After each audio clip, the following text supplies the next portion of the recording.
Allez, salut dans l'ensemble, on se retrouve aujourd'hui encore de nouveau pour la suite de la formation sur le logiciel RStudio. Dans les tutos précédents, on a su comment télécharger et installer le logiciel RStudio dans un système d'exploitation Windows. De même aussi faire notre premier contact avec le logiciel RStudio. Ça va créer une variable avec le logiciel RStudio. De même aussi utiliser des fonctionnalités basiques dans le logiciel RStudio. Aujourd'hui, nous allons voir comment trouver le type d'une variable dans un logiciel RStudio. Voici une problématique que je vais vous poser tout de suite là. Disons qu'on vous dit d'analyser une variable, mais peut-être que vous avez créé cette variable ou un de vos proches a déjà créé. Vous vous souvenez pas de cette variable, elle est de quel type? Parce que n'oubliez pas que dans le langage de programmation en S, qui est le langage de programmation de R, on n'a pas besoin de typer une variable en créant.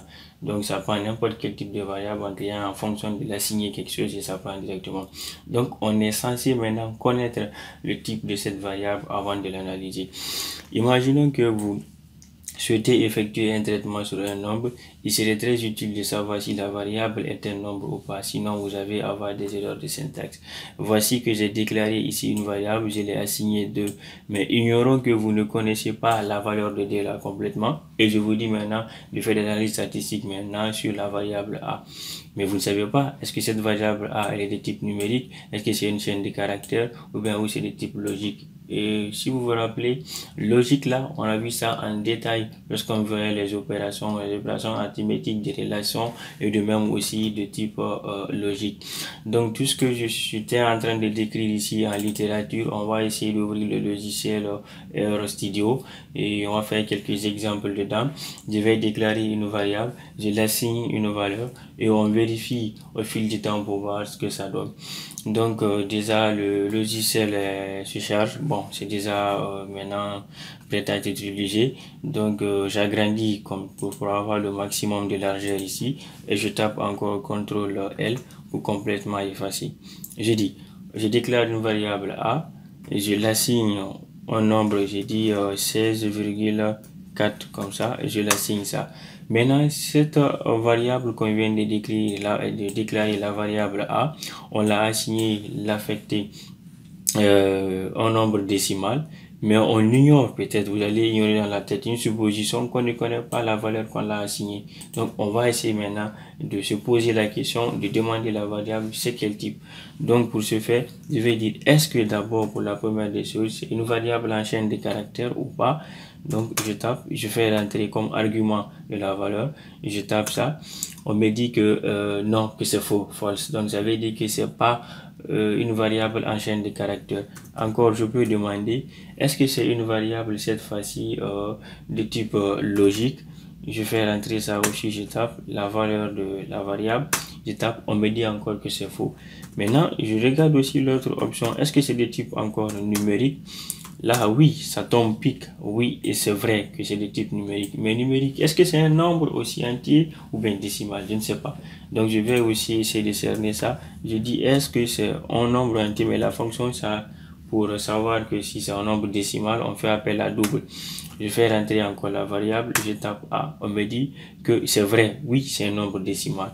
Mais si je demandais de nouveau, est-ce que d'abord, c'est un nombre entier en commençant par int, oh, j'enlève ça, point int, est-ce que c'est un nombre entier au début? Je fais rentrer A, c'est faux. Oh, erreur de syntaxe pour moi. Bon, il y a l'erreur qui est survenue, mais je vais un peu expliquer comment ça s'est venu. Regardez, on me dit erreur de syntaxe inacceptable, ce qui est là. L'astérisque qui est là, dans la fonction intègre, c'est inacceptable. Donc, j'essaie de reprendre de nouveau, j'enlève l'astérisque là, et je corrige et j'essaie de taper sur entrée. Donc on revient ici sur ce qu'on disait que c'est faux, tandis que c'est un nombre décimal qui est là. Donc la chronologie qu'on a fait, prêtez très bien attention à ça, c'est très utile parce que vous êtes appelé à analyser les données. Dès qu'on dit ouvrir RStudio, je travaille avec RStudio, c'est pour l'analyse. Mais qu'est-ce que vous voulez analyser à la base? Donc il faut connaître d'abord le type de cette variable. Nous allons voir maintenant par suite comment typer une variable déjà qui est de type décimal typer une variable décimale en variable entier. On va voir ça en variable entier. Ça, comment nous pouvons s'y prendre à ça. Par exemple, je déclare une variable b et je l'assigne en nombre, disons 26,9. Maintenant, je dis que moi, je n'ai besoin que de la partie entière de ce que je viens de déclarer.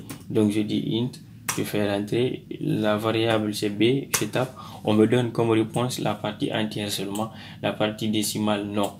Maintenant, je peux faire encore de même.